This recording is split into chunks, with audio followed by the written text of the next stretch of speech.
Good evening, everyone, to our very last session of 528 Neuro. Hope you all are having a good week and looking forward to the holiday coming up. I have to say, I am really excited about our discussion tonight. This unit on stress hormones and trauma is probably my favorite unit, at least in the top two. So I could talk about this for hours, as my face-to-face students could probably attest.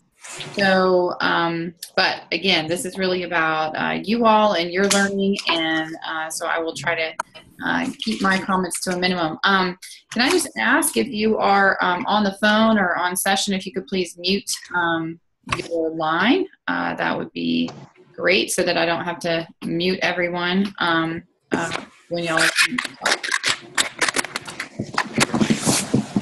I may just go ahead and mute everybody.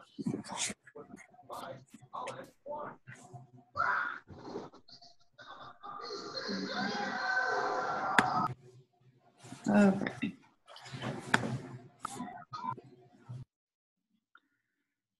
Okay. All right. Got that covered. Okay. So what I'm going to do today is there is, as you all can see, a tremendous amount of information in the recorded lecture with Terry Combs-Orm, in all of the videos, and in probably even some more lengthy slides than usual. So I would like to go ahead and open up the floor to all of you to see if, but I'm going to have to ask you to chat, or you can just unmute yourself. I would love to hear kind of what you would like the focus of our discussion today to be on. I definitely want to touch on ACEs. I definitely want to touch on racial health disparities and the trauma cycle, as well as obviously the CTE, and to see what you all got from that. But I'd like to kind of start, instead of me just kind of launching in, if there were some specific questions that you all had, or something that you would like to hear more about or discuss more. So I'll just pause for a minute and ask you all to jump in.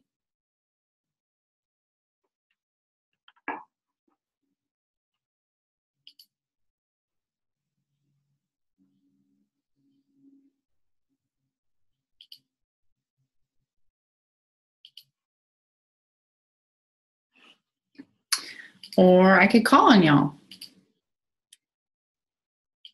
You know you want to be called on. I know you do.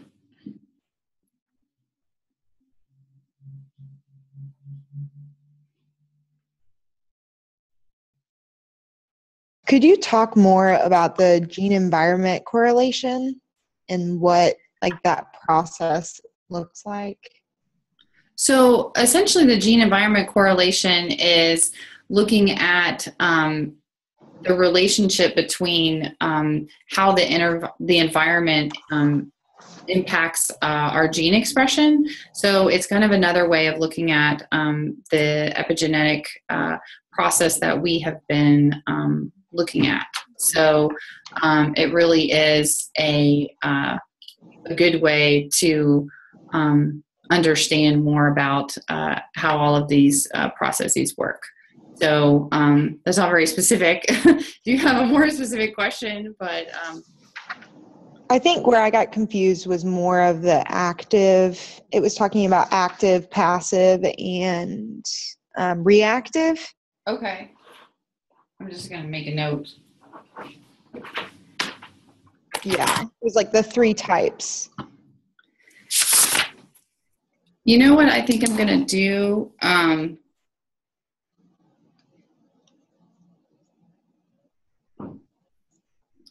I'm going to make a note and follow up on that question, just so I can make sure that I'm as specific as possible.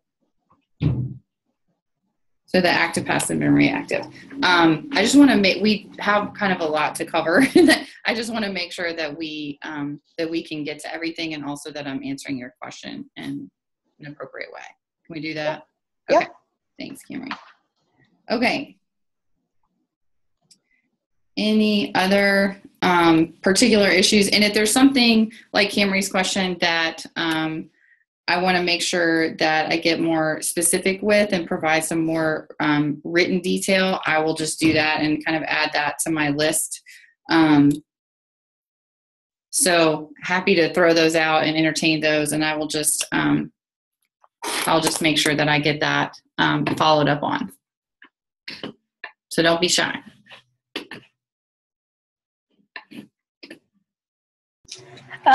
Just a comment on the gene expression in terms of the next generation. Mm-hmm. It was like one article that talked about at the genetics term where you experience high trauma or something. Mm-hmm. And the next generation are more prone to health. I just needed some clarification. Is that what one of the articles? I can't remember which one. Is it the Cowan? Is it talking about the stress phenotype? Yes. Yes. Okay. I love that article. That's a brand new one that came out and just published in 2016. And so this is actually the first class that I've introduced that, because again, this is all is why you don't have a textbook. Things just come up. Okay. So that what I really appreciated about that particular article was that it really looked at how it was really one of the first ones that I've seen that really connected the adverse childhood experiences, the epigenetic processes that we've been talking about in two units ago, which they also referenced, and then potential interventions for how to look at that. And so I definitely encourage you all to or to how to basically mitigate the risk of that intergenerational transfer of essentially the stress phenotype.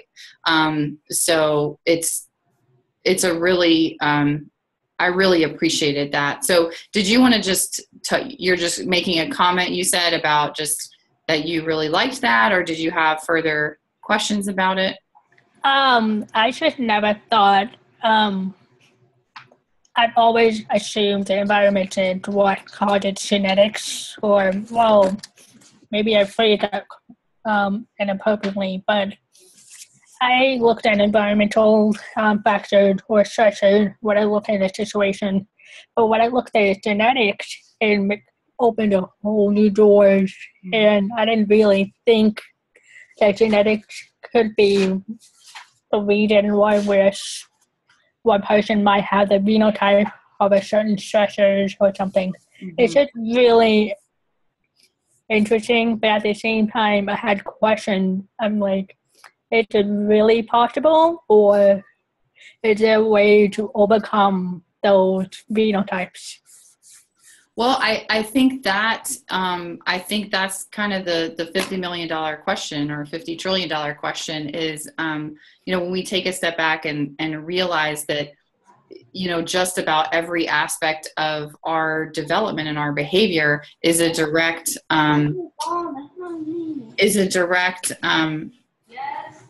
if you could put your phones on mute so we don't hear your conversations, that would be great. So one of the things is that I think we're trying to figure out, and that's why I think that the Cowan article was so interesting, is it actually named some very specific interventions for trying to mitigate that risk of the intergenerational transfer of basically gene expression based on your environment. So it talked about, I want to pull it up. It talked about cognitive behavioral therapies. It talked about your microbiome. It talked about epigenetic drugs, which I think is very new. And so I think, to answer your question more directly, yes, I think that researchers are showing us that there can be an impact of that change, but I think the whole picture of that, the universe of that, remains to be seen. I think this is so cutting edge and so new that it's really, really important that all of us moving forward stay on top of the evolving science. But that's why I really wanted to put that Cowan article in front of you, because it was literally the very first article that I had scene that really mapped it out and then added the whole piece about the interventions and got very specific around that. So talking about diet and exercise, talking about,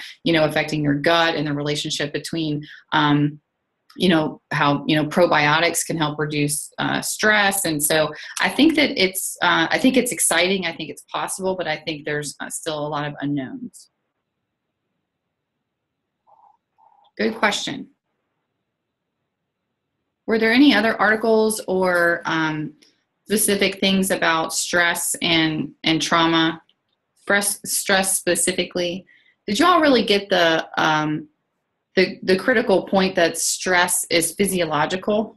It's not mental. I think a lot of times, especially in our field, we'll just, I'm stressed out, or, something's traumatizing, or something, they didn't have the pair of shoes I wanted, or, we really kind of overuse these terms a lot. And so I think it's important to really get a good solid foundation of understanding about how as humans, we are very elegantly designed to respond to stress and then to recover from that stressful physiological response, which is essentially what Dr. Combs-Orm articulated with the HPA axis and how that process works in our bodies. And so as social workers, we are often going to come in contact with a client population that has, been chronically stressed, or has been traumatized, or has experienced trauma with lasting effects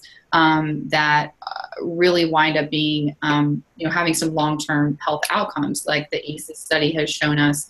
And it really does boil down to how the physiological response to stress impacts our bodies over time. And I think with the new information about epigenetics, you overlay that on top of that, it becomes a very compelling conversation, a very compelling argument for, how do we make these specific interventions? What do we need to do from a policy standpoint to try to look at these issues that at this point are emerging to really be public health issues? They're affecting everybody. It's not just affecting certain populations.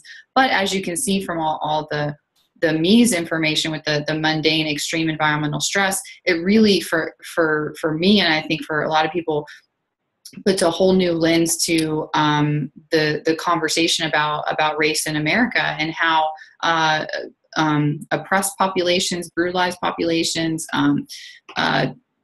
how people are essentially able to function under such extreme things like institutional racism and being raised in violent communities that have been violent for generation after generation after generation. It's important, I think, all the way around from a clinical standpoint and a more macro policy standpoint to start figuring out really, where do you, what are your opinions on this? How do you interpret the research, and things like that? So, Shawanda, do you have a question or a comment? Yes, ma'am. Yes. So in my reading, it was talking about the cortisol level, mm-hmm. and how your levels when your body experiences stress, and it says that your levels they rise, but then they're supposed to suppress or revert back to normal. Mm-hmm. Then, and also it's saying that when the levels don't revert back to normal, is that why the hypothalamus, I guess, is really, really affected and memory loss happens? So that's kind of. Yes, so that's a great question. I'll try to unpack that a little bit. So you all remember from the recorded lecture that when a stressor comes in, so say I'll just use kind of the animal world. So a tiger just runs into your house. You are absolutely going to have a really intense stress response that's physiological, and the HPA axis is going to kick into gear, and you have that release of adrenaline, and your body, like I said, we are very elegantly designed to be the most efficient creatures we can possibly be, because when we're trying to vary, and it's not cognitive, remember, it's not like I'm thinking, the tiger is putting my life in danger, and I wonder how I feel about that. That's not the process that's happening. You are, your brain is different parts of your brain is literally being shut down by the hormones that are being released. And when that adrenaline kicks in, it does all of those different things that were described in the recording around, shutting down your immune system, shutting down, like you said, like Shawana said, your hypothalamus, because you don't need to take in new information in order to, to store it for kind of learning and memory purposes, because you need to figure out, do you need to pick up the spear to your right or the club to your left? And all of this is happening in double time, because your attention is becoming very, very focused on, what do I need to do? And it also is shutting down your prefrontal cortex, which we talked a lot about last week, because you don't need to think about future planning. You don't, your CEO can really go offline, because you really need your, all those other aspects of your your survival mechanisms, your survival skills to come to the fore. And so when the cortisol is released specifically to help tamper down that adrenaline. So it's this really beautiful system, and there's a lot of graphs in the PowerPoint slides that show that, you get this adrenaline spike, which is really immediate, and then it comes back down immediate.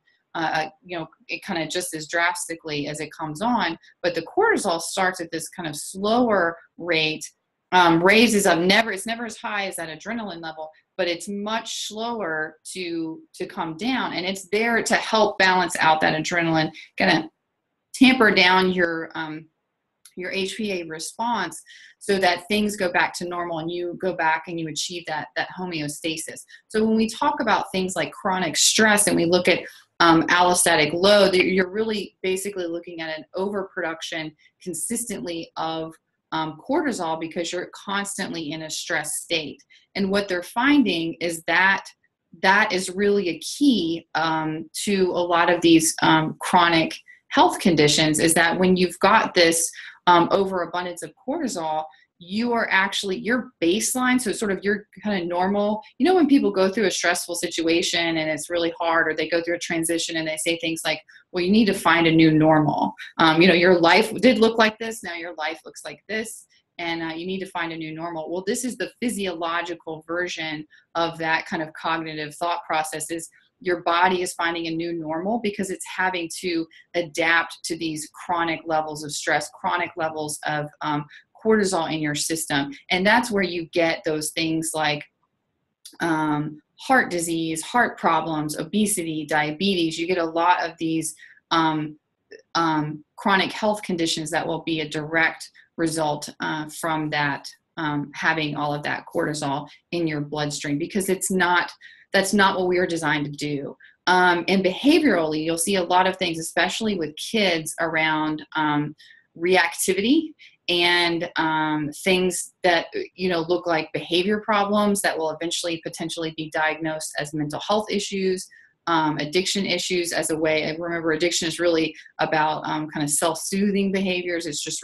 just another version of trying to cope. And so it's critical to understand how these processes work and what they mean for people long term. And so people wind up behaving a certain way, and it's because their new normal, that baseline. So where if you were all working perfectly, you'd be sitting in your office or your home, and you would be at you're just kind of reading a book or watching TV or whatever. You're at a 1 stress level. You feel safe. Everything's fine. The tiger comes in, surprises you. You have to figure out, how to navigate that situation. You're going to shoot up to kind of a 10 stress level. And then when that situation gets resolved and you're all those hormones go back to the levels that they were supposed to be at, you're going to go back down to a 1. But what happens is when people are chronically stressed, their baseline ratchets up to, this is just hypothetical, but just to like a 4 or 5. So instead of being constantly at a 1 where you're, relaxed, you feel good, your anxiety level is low, you're not being reactive. You know, you don't have a quick temper. You can think through things because your PFC is totally online. You know, you being at a baseline of like 4 or 5, it's going to be a lot easier for you to have a trigger or a stimulating event or a stimulating environment that will ratchet you back up to that 10, because it's just simple math. You just are going to be much easier to excite, much easier to essentially, you know, go towards things like having aggressive behaviors, not thinking through when something's coming at you, assuming that somebody is there to attack you when really they're there to, you know, give you the mail or whatever. Your whole interpretation of the world can really, really change over time. And so there's a number of things, and we can look at the trauma response cycle, which I think is important. And this may not be news to many of you, but I'm gonna share my screen. But I do want to make sure that we at least touch on it. And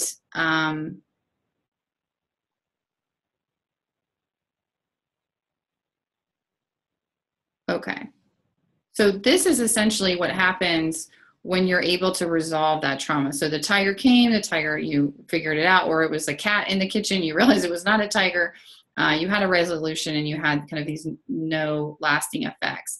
But if there's not a resolution, you can really develop a response cycle, and we call it a trauma response cycle, but it's also another way. This is just life for some people too. This is just something that happens, and you don't even necessarily have to have, you know, a PTSD diagnosis to be kind of engaged in this type of cycle. So remember, this fight, flight, or freeze this is our physiological HPA axis at work. We can get overwhelmed. We can essentially say, I don't know if that's a cat, it's a tiger. I'm not sure what's happening. I need to kind of just go back over here in this corner, or I need to shut my eyes. I need to go hide in a closet. I need to, you know, just turn on the TV and numb out. You know, you can just, you're basically, your physiological response is, you know, overwhelmed. And so you start adopting these coping behaviors like numbing yourself out through drugs and alcohol, food, television, video games, you know, whatever the case may be, until you come along and get exposed to another triggering stimuli, which could be anything. This could be the sound of somebody's voice. This could be a smell. This could be the way someone looks at you. This could be a piece of clothing. This could be any number of things. And then when you hit that trigger, your HPA axis will go right back into action, because that's what it's designed to do. And it's not a cognitive process. It is a physiological process that is happening without thought, because your PFC is offline. Your learning and memory is offline. Your immune system is offline, which is why you have, again, you can have kind of susceptibility to infections, because your immune system is not working. So if this is happening all the time, day after day, week after week, month after month, year after year, like it is with certain populations of people who are in chronically unsafe environments, this becomes a really big deal. And it also becomes I know many of you will be future clinicians, so I want you to think about it this way, is, you know, oftentimes we might see that our clients may be labeled as, you know, non-compliant, or they're not really responsive to cognitive behavioral therapies. If you could please put your phone on mute. It's really important to remember that that there are physiological processes at work. They are not just cognitive. So if someone really has a trauma history and has not been able to resolve these issues, which are resolvable, there may be some more physiological interventions that will be helpful, which is why diet is that, exercise is that, Mindfulness and meditation is that, and that's becoming even more important when we talk about trauma. There's things like yoga, which is more of a body mind, but it has a physiological component to it because you're actually lowering your heart rate. So you're kind of trying to take that baseline of a 4 down to a 3. Then eventually down to a 2, then eventually down back to a 1. So that's what's happening physiologically with this cycle. But cognitively with this cycle, which is very important for clinicians to understand, is you can develop this worldview or inner working model based on your response to a trauma, which is, again, very individualized, very subjective, and is not the same for everybody. Everybody could think that there's a cat in the kitchen, and that's going to have a different impact, or a tiger to come in, or a plane crash, or a car accident, or some type of abusive situation. We're all going to respond to that differently, as you've seen, because of the way our brains work, our genetics, our epigenetics. It's all going to influence how we respond to trauma, including past traumatic events. So you have a traumatic event that's going to happen. It's going to create thoughts, feelings, and beliefs that will then create a worldview or an inner working model, which will then create possible behaviors or symptoms. And just as an example is looking at child sexual abuse, you might think, what did I do? There's shame. I am bad. I am dirty. Something is wrong with me, which then translates to, over time, I am unsafe and I am unloved. Then that's really what the behaviors are coming from. So you might have isolating or dissociative behaviors. You might go the opposite and have some aggressive behaviors and be very reactive to things. And what this looks like when you take a step back, look at it from a more, especially from a social justice lens, or just looking at vulnerable populations. If you consider the population of children and adolescents that are involved in the juvenile justice system, they are, that's essentially, for those of you who aren't aware, that's the criminal justice system for our youngest people, especially under the age of 18. And depending on which study you look at, it's either 65 to 85% or 70 to 90% of those youth were adjudicated dependent neglect, which means that at some point in time, they were involved in the child welfare system for basically being in an abusive or neglectful home environment. And when you kind of look at that, you're looking at what happens to them. And this is, again, that's a neglectful and abusive home environment is an ACE. That is an adverse childhood experience, according to the ACEs study, which we know has many, many long-term health effects and behavioral health effects. And so some of those are right here: aggression. Some of those are reactivity, or any number of kind of violent behaviors, but really they're going back to this worldview or inner working model that is directly based on what happened to them when they are younger. So it's really important to think from a clinical perspective that while these may be the behaviors and the symptoms, you're really trying to go back to how did that traumatic event impact how they think about themselves and how they view the world. Because if you learn that adults don't meet your needs, if you cry, you do not get fed. If you cry, maybe you get hit. You're going to create all kinds of thoughts and feelings about yourself that are going to need to be addressed in order for you to both make improvements to, make changes to your inner working model, because they're positive too. I am loved. I am safe. That's a very positive worldview. But it goes hand in hand with what's happening physiologically over here with your HPA response. So that covers some of this. That is a very long-winded answer to Shawanda's question, but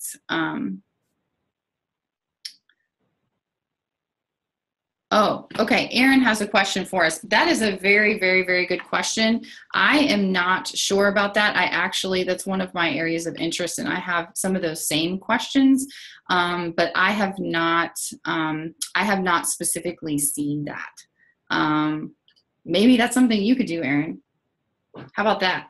I'll challenge you to get your PhD and look at that question. It's a very, very good question. I have not seen any research on epigenetic vulnerabilities and the connection between secondary or vicarious trauma.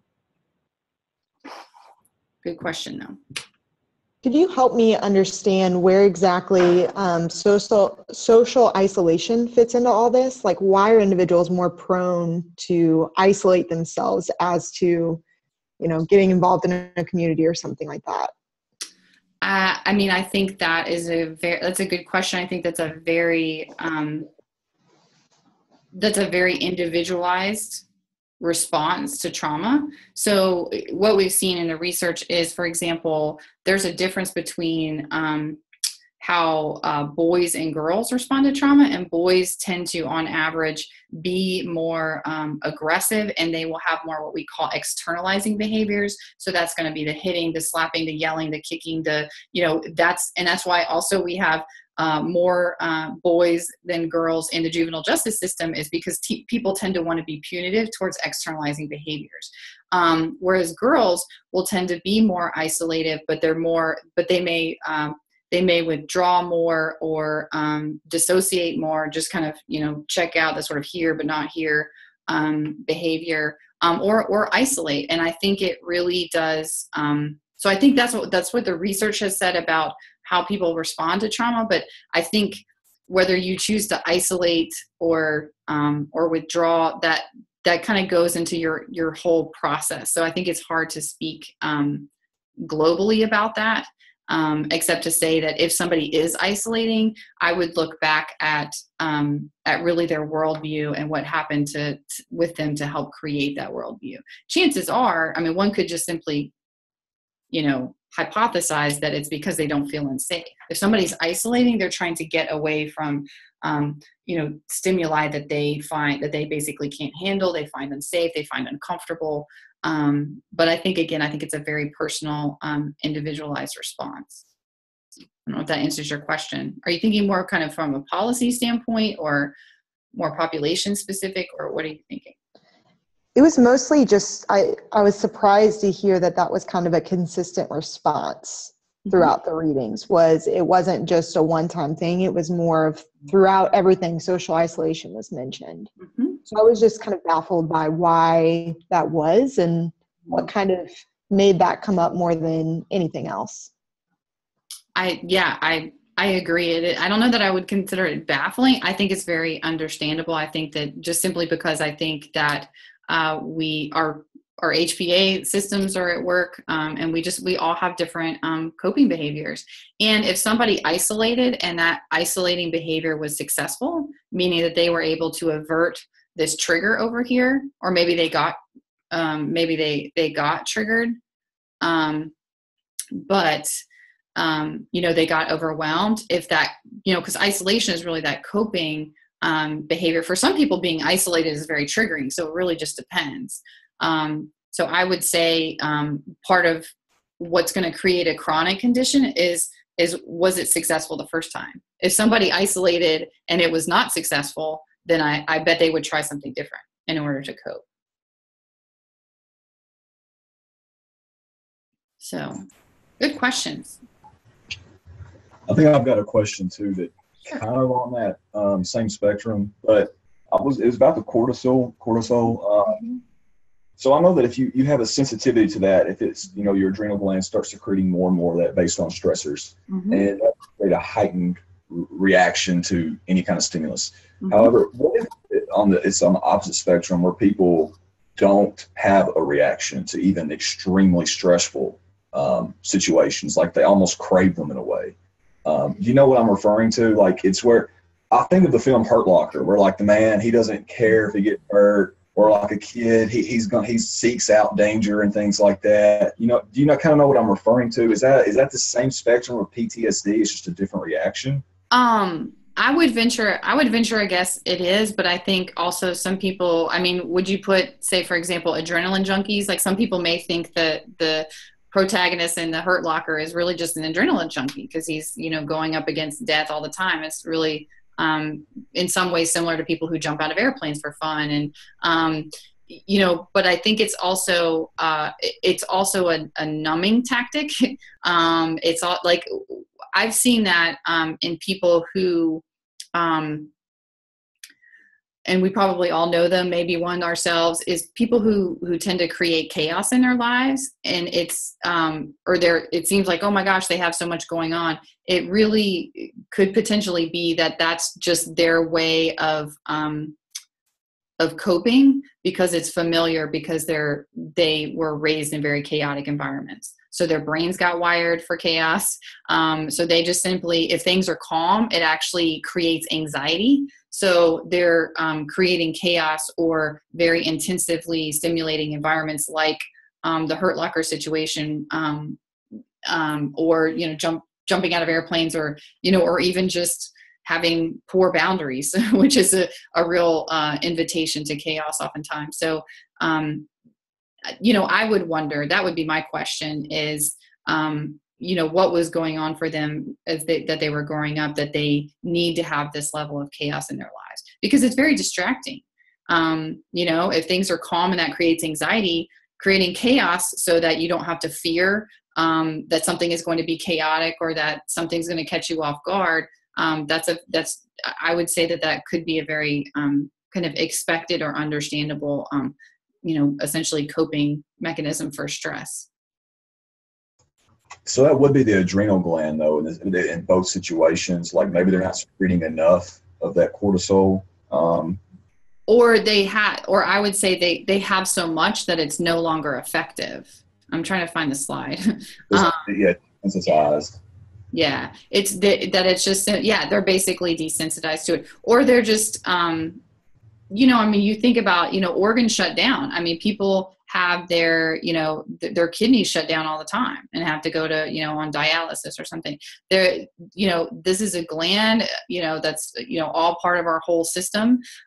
Just like anything, just like our heart, just like our brain, just like anything else. And so if it gets worked too much, it's not going to function properly, which is why you see this, which is why you consistently are seeing with this research, the chronic health conditions that are a direct result of an overactive HPA axis.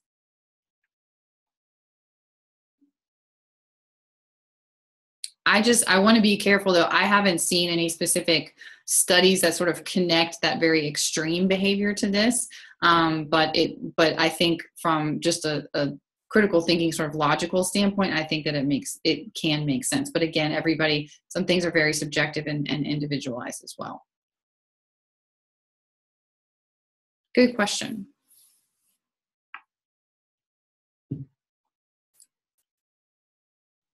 Well, I'd like to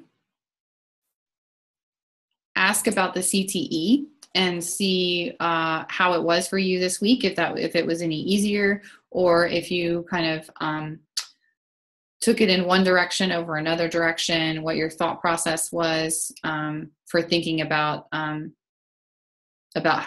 stress relates to that specific situation around Katrina. I felt like in this CTE, we were addressing like a group. Like I felt almost like this was like a conference or something, just the way it was written. I don't know if I approached that the wrong way. I felt like we were addressing this topic on Katrina and the stress it has caused and its, subsequent reactions. It was a little bit different. I agree. So we weren't addressing individuals, right? We were addressing a group, or how was that supposed to? Yeah. Okay.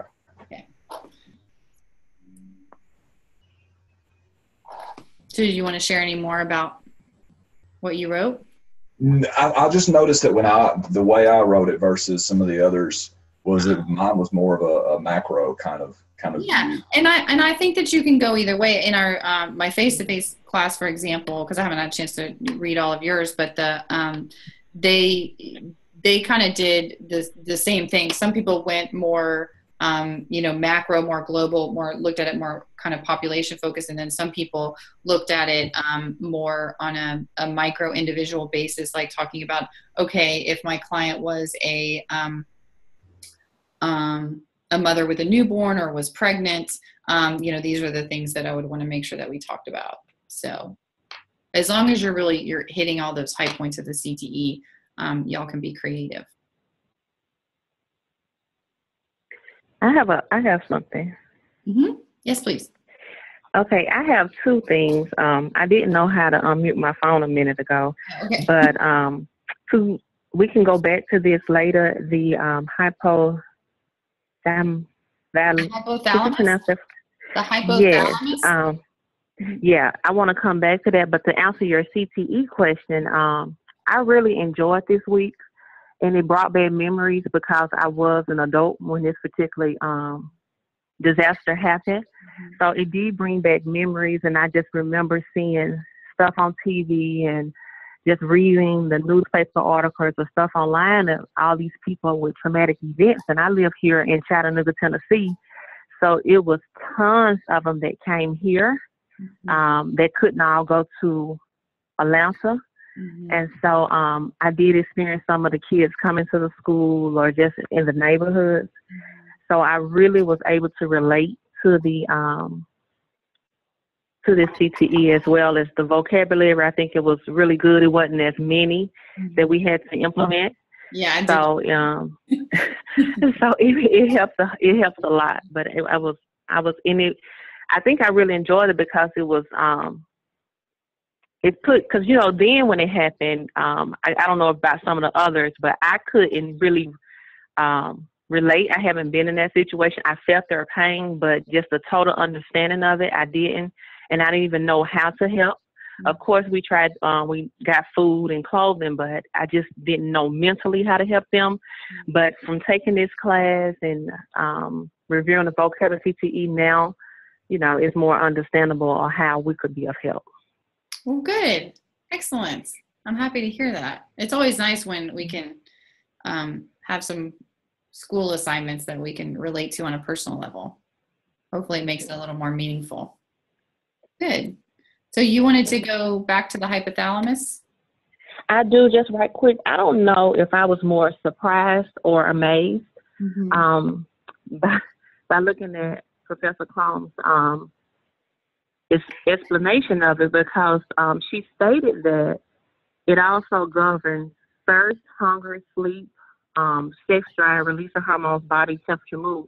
But I was just thinking, like, this one thing is so important, that is the hormone reproduction of, like, us with stressors as far as the psychological process, and then also controls the knowledge of us knowing hunger, thirst, sleep. Like, I don't know if I could relate it to each other.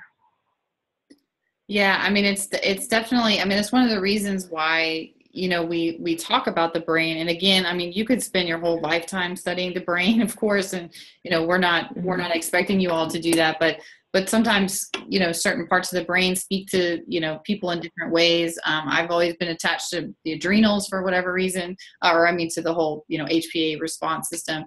And, fan of the amygdala. I love learning more about the amygdala. So we all kind of have the things that we connect to. And I think, really kind of rolling with that, I invite you to look at other, do research articles if you want to learn more about the hypothalamus and what it does. And, but it really is, you're right. You said it very well. It really is one of those key parts of the brain that are important to many, many different aspects of what we do.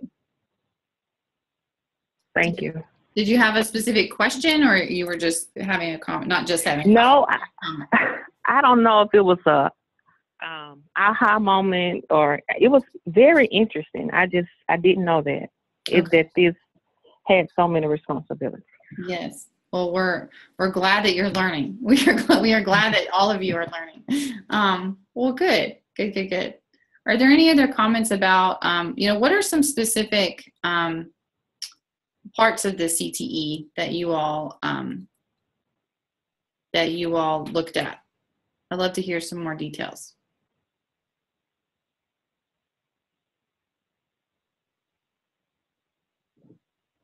For my TTE, I wasn't sure if I should include the racial background as one of the main reasons. because there was one article talking about African American and the way their history of like slavery and how that affected their stress levels and all of this stuff. And New Orleans had a very high top number of African Americans living. I can say that for sure because my friend lives in New Orleans, and I wasn't sure if that should be the highlight of my TTE, but I just kind of thought that was like very interesting how race and ethnicity kind of played a role in how do we respond to stress. Yeah, well, I mean, it's really important. It's definitely a part of this unit. So, I mean, it was somewhat implied, but it wasn't explicit. So it wasn't wrong if you went there or didn't go there. So it was fine. It's fine to do either one of those for that. I'm trying to find the slide on this. Here we go. So looking at racial health disparities, and, you know, as we asked the question, you know, does racism account for racial health disparities? And, you know, the research is pretty definitive on this, that it very much does. And if you didn't know anything else, I'll just kind of speak on this for a little bit in our time left.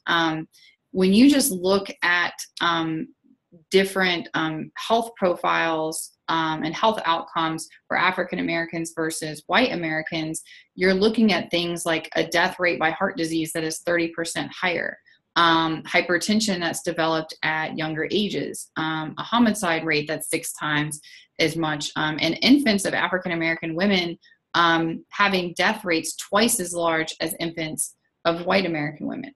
So you can kind of not know or think about anything else, but really believe that there's something going on. There's, you know, why would, you know, we're all humans, you know, why, you know, what is happening that is so different from, you know, one population versus another. So there have been a lot of theories and studies that have come out, and the mundane extreme environmental stress is one of those important ones. And I think it, you know, one of the examples that I think about is, you know, racial profiling with, you know, police officers, disproportionate minority contact within the criminal justice system and the juvenile justice system. And, you know, you know, educational disadvantages, housing discrimination. You've got all of these different issues that a certain population in our country, this is not necessarily speaking about other countries, but in our country,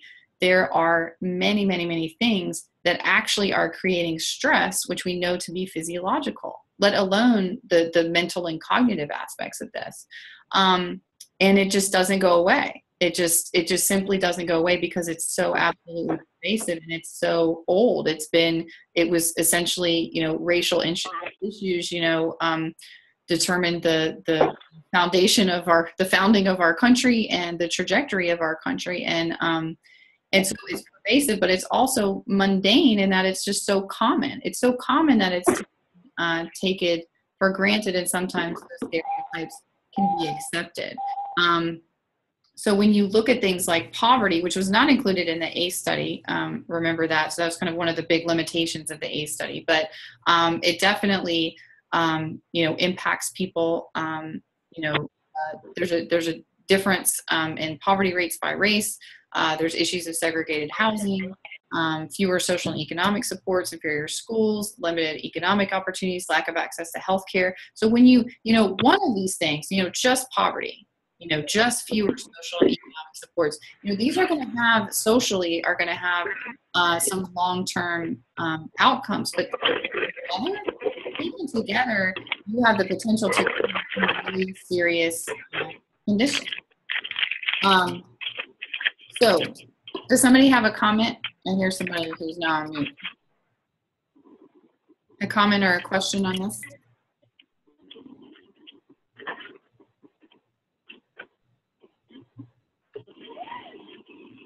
I was wondering if you could speak to like how hopeful you are or optimistic you are about this research, which seems like pretty definitive, its potential to actually affect policy. Like for me, it, you know, it almost seems like a genetic backing for something like reparations or just like very concrete targeted intervention. But I'm wondering if you've seen anything like that, or kind of what, if you could share some of your opinions on that.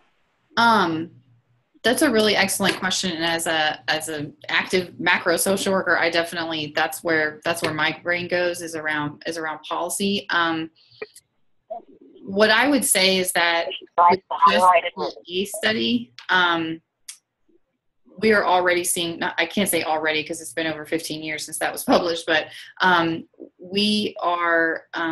we're seeing policy, at least in the state of Tennessee, but also in the state of Washington and Maryland, I believe, and many other places, people, because it's such a public health issue, policymakers are really getting educated about that. Advocates are really spending a lot of energy and effort trying to get that information into the hands of the public. And we are doing a lot around, if you could please put your phone on mute, that would be great. Thank you.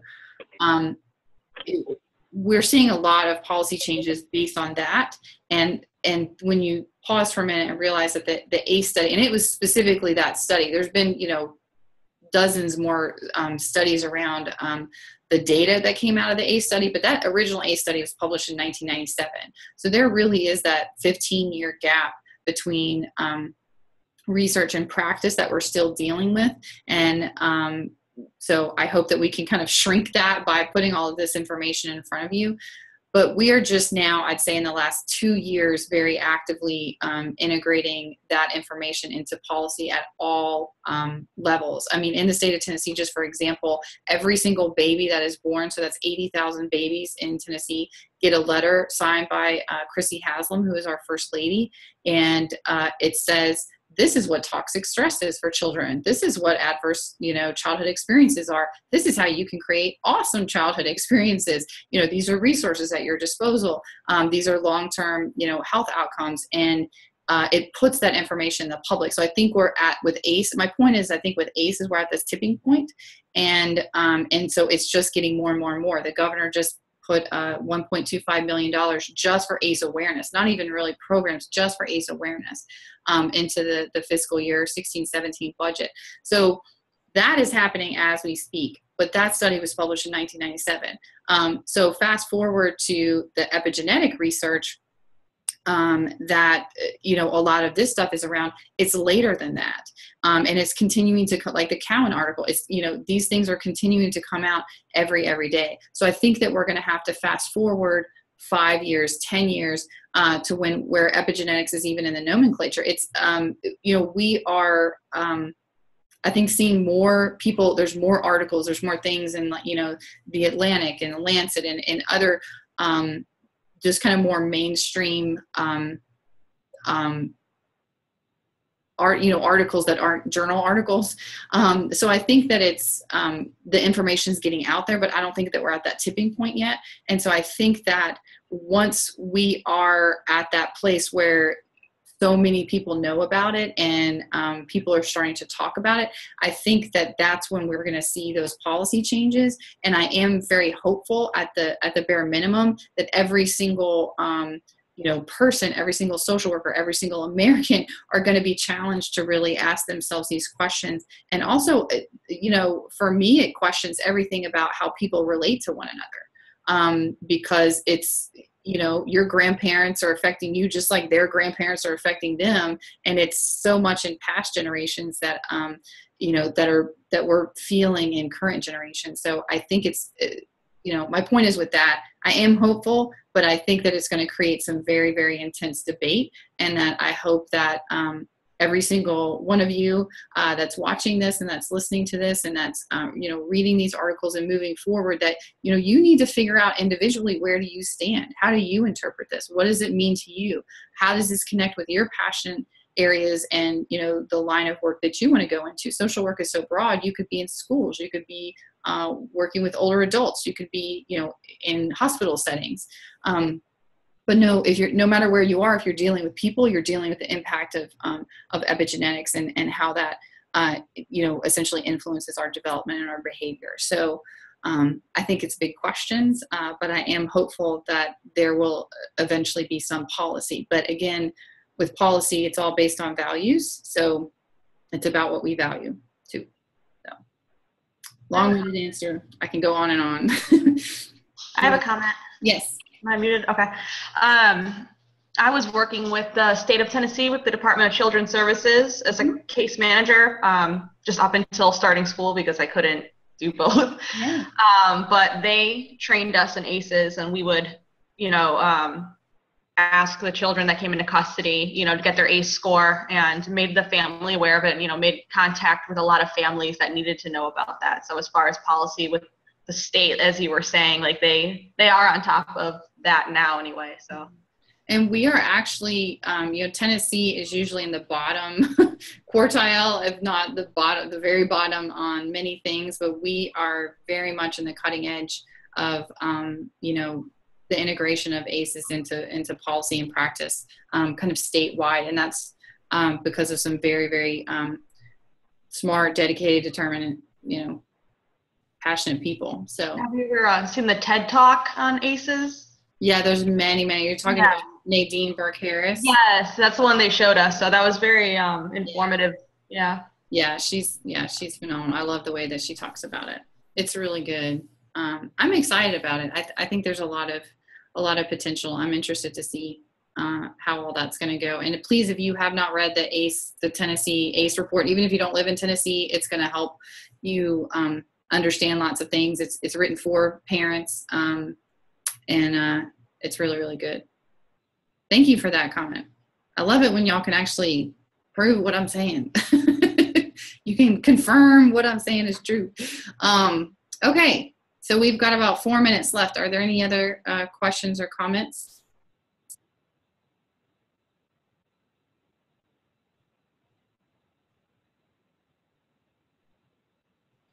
Well, I have absolutely loved hanging out with you guys and reading your CTEs. I think you all are brilliant. I look forward to reading your last two. Just a couple of housekeeping things. I did get an email from a student who said that you all may be getting some reminders about an extra CTE. Please ignore that. That's an error. I think that might be something having to do with another class. So I apologize for that. We do not have Zoom next week, but you do need to complete your quiz 3 by tomorrow, and then submit your last CTE and quiz next week according to the deadlines outlined on the syllabus. So I look forward to all of that. I hope that you guys have enjoyed this material as much as I have.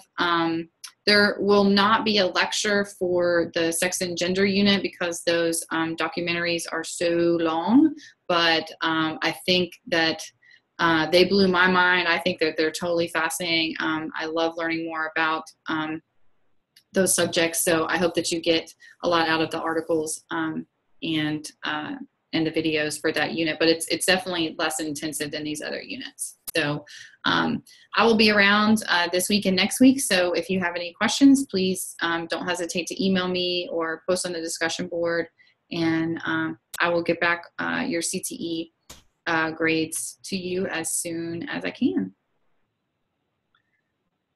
So it's been wonderful getting to know y'all. I hope I have you for future classes, but I may not. The only one I teach is 571. So the only one for concentration year. So I may have you next year if you go that route. So hope you guys have a wonderful, wonderful day, and we'll check in later.